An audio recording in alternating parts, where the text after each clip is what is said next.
Good morning and welcome to Morning Scoop for Tuesday, April 12th. This is your daily Buckeye fix. I'm Tom Orr. The spring game is in 4 days, the Notre Dame game in 144 days, the game against Michigan in 228 days. Ohio State football is now 80% of the way through spring ball. The Buckeyes held practice number 12 on Monday.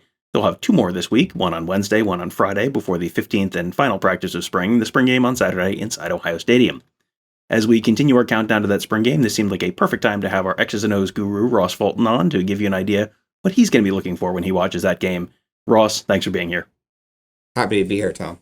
So, to me, the spring game is always like this really fascinating exercise because sometimes what you see is this like great predictor of what's going to happen in the fall, and other times it's like guys setting career highs in a half of the spring game and then like never coming close to those numbers again during the actual season. So, I guess what are some things that you would think might be useful information coming out of Saturday?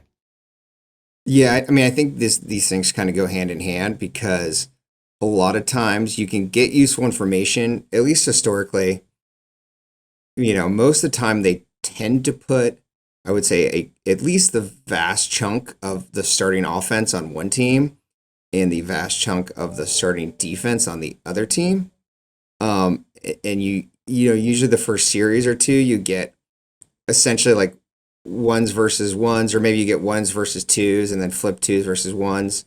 They don't want to put CJ Stroud with a bunch of the backup offensive linemen for obvious reasons. Conversely, if we see a series out of CJ Stroud and Jackson Smith-Njigba on Saturday, that's would be one more series, and I might even expect. So, someone's going to get lots of opportunities to gain a bunch of yards and catches in what is essentially, watching the twos and threes play. So, what I generally pay attention to is like who on offense and defense they put together, because I think that generally gives a pretty good indicator of who they see the starters as.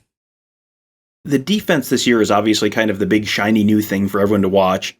What are you going to be looking for there, I guess, both in terms of personnel and also scheme? Yeah, so again, back to the personnel, like who's together, right? Like what linebackers are put together, what safeties are put together.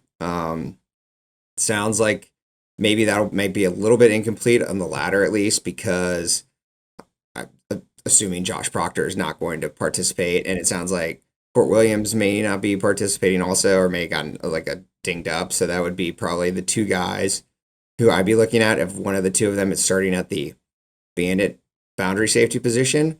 But so like that's the first thing, just like personnel wise, who's in what spots, particularly in the back seven. And scheme wise, I'll be watching for all of it. Like people like to sort of use the cliche, like, oh, they keep things basic, like in spring games, or they're not going to show anything. But like that in of itself is very informative, because what the base offense or defense is like what everything else is predicated off of. So like that's what they're going to go to a lot in the, like, yeah, they might add more variety, but like the base is like literally the core of what you do on defense. So, I'm interested to see what is Jim Knowles' base defense at Ohio State, both in terms of up front, in terms of the four down look, are we going to see the vaunted, much discussed jack position at all? But then also in the secondary, like what kind of coverages are they basing out of? You mentioned earlier, you're not sure how much we're going to see CJ Stroud and Jackson Smith-Njigba. And, there's always the question of exactly how much predictive value there really is in the spring game on offense, because, opportunities to run the ball are generally somewhere between like difficult and non-existent because you're playing two-hand touch for the most part instead of tackling guys to the ground. And, the offensive line, sometimes it's divided up. Sometimes it's just like, well, this guy's a little dinged up. And so you really got sometimes you get that real patchwork offensive line, which can really lead to some disjointed play up front. What is something that people can maybe put some stock in on the offensive side of the ball? They're probably not going to be throwing it 85% of the time this fall. Like they're not suddenly an air raid team, even if they look like one on Saturday. So what could people maybe put some stock into on Saturday on the offense? Yeah, I mean, you always want to see cohesion and even if it's a passing game show, success in that endeavor. Particularly when it's the first string offensive line, you obviously want to see solid pass protection. And then again, just like on defense, like it's interesting to see what route combinations they're emphasizing, how they're lining up the in particular the four wide receivers who I expect to be the main four guys this year? Do they split them up? Do they put them together? Who's playing where? I think all those things again, both going first to personnel, who's sort of where in the pecking order, and then scheme wise, what concepts are they emphasizing? As you said, you won't probably get much run game. I mean, they don't want to get their running backs hit a bunch either. And tackle to the ground. So I think, as I look back at like spring games past where Ryan Day has been involved, I do think you see a lot of like the core passing concepts that you can, plan on seeing a bunch in the fall. One of the weird things about the spring game every year is that every play is both good news and bad news, one way or another. An 80-yard touchdown is exciting for fans because it's like, hooray, a Buckeye just made a big play.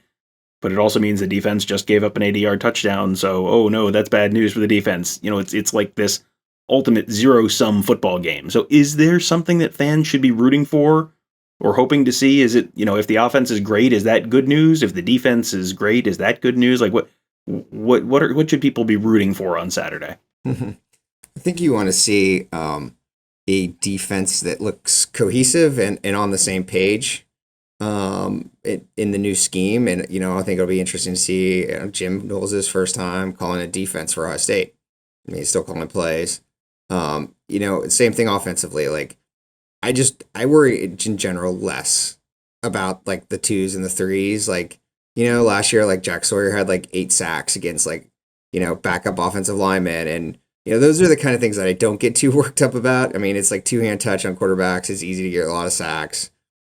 Backup offensive line's not going to have a lot of cohesion, but you do want to see like the first string offensive line execute. I mean, to me, ideally, like if CJ Stroud's playing one series, like you do, it'd be great. They go down the field, they score a touchdown, they rest for the rest of the game.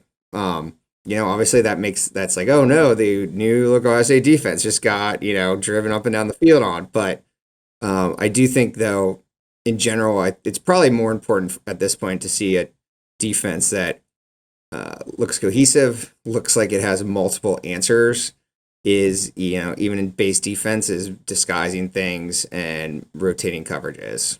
All right, and last thing I wanted to ask you about, just give us a couple guys who you're maybe most interested to see on both sides of the ball on Saturday. Yeah, well, I guess I kind of hit on the safety thing, so obviously we may not fully get that answer, but I'm assuming that Ronnie Hickman's going to be playing at the field safety, what they call the adjuster, which I'm never going to get used to saying. But I'll be looking for where he lines up. I'm interested in Tanner McAllister. I'm interested again in like who the linebackers, just the back seven to me has a lot of personnel questions. And then, I think, again, I go back to those, how they mix in the tight ends and play them together with, Kate Stover and Joe Royer in particular bring a little bit different skill sets. And then I just would add finally, like, again, the 4 wide receivers, especially with like Emeka Buka, is he rotating with Julian Fleming? Are they putting him on a different group? Is he, how many reps each is getting? So I think, that will provide some insight into the fall as well.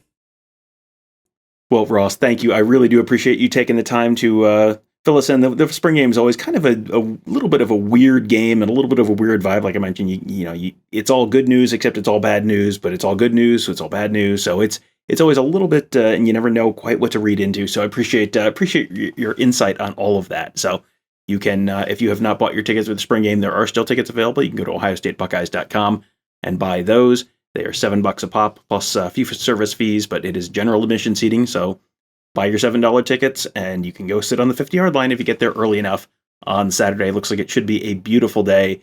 We should be out at the stadium as well. Tony Gerderman, Kevin Noon, and I will be out there.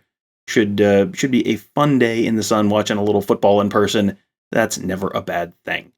One other thing we did wanted to touch on today's show.